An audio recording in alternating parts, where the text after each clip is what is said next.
শুভ সকাল। শুরু করছি পিসি বার্তার নিয়মিত অনুষ্ঠান পথের পাঁচালী। আজ আমরা আলোচনা করব গতকাল 1 জুন বাংলাদেশের সাবেক প্রধানমন্ত্রী শেখ হাসিনা এবং তার স্বরাষ্ট্রমন্ত্রী আসাদুজ্জামান খান কামাল এবং পুলিশের মহাপরিদর্শক এই 3 জনের বিরুদ্ধে আন্তর্জাতিক অপরাধ ট্রাইব্যুনালে মামলার শুনানি শুরু হয়েছে। আপনারা জানেন, শেখ হাসিনা ৭১-এর যুদ্ধাপরাধীদের বিচার করবার জন্যে যে আন্তর্জাতিক বিচার ট্রাইব্যুনাল গঠন করেছিলেন, সেই ট্রাইব্যুনালেই শেখ হাসিনার বিচার হতে যাচ্ছে। কাল বিটিভির মাধ্যমে সরাসরি সম্প্রচারিত সেই বিচারিক আদালতের কার্যক্রম সারা বাংলাদেশ নয়, সারা পৃথিবীর মানুষ দেখার সুযোগ পেয়েছে। যদিও প্রশ্ন উঠেছে, বিচারিক আদালতের এ ধরনের একটি কর্মকাণ্ড সরাসরি লাইভ প্রচার করা উচিত কিনা।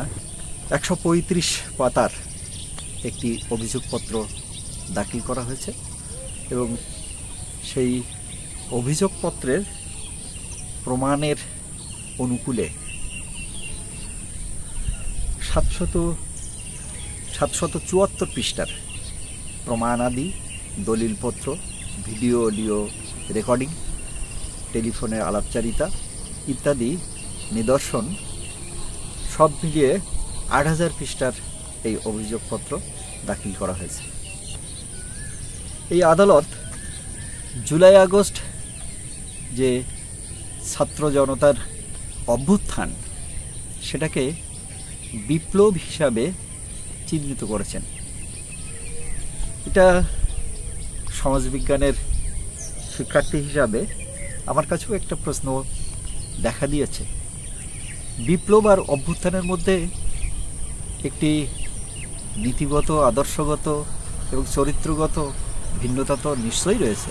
করি এই কথাটা বলতেই হচ্ছে, শেখ হাসিনার গঠন করা ৭১-এর ঘাতক দালাল এবং যুদ্ধাপরাধীদের বিচারের জন্য যে গঠিত ট্রাইব্যুনাল, ইতিহাসের নির্মম পরিহাস, সেই ট্রাইব্যুনালেই শেখ হাসিনা বিচারের সম্মুখীন। আমরা প্রত্যাশা করতে চাই, জাতি প্রত্যাশা করতে চাই, নিশ্চয়ই ভালো কিছু ঘটবে। ধন্যবাদ সবাইকে।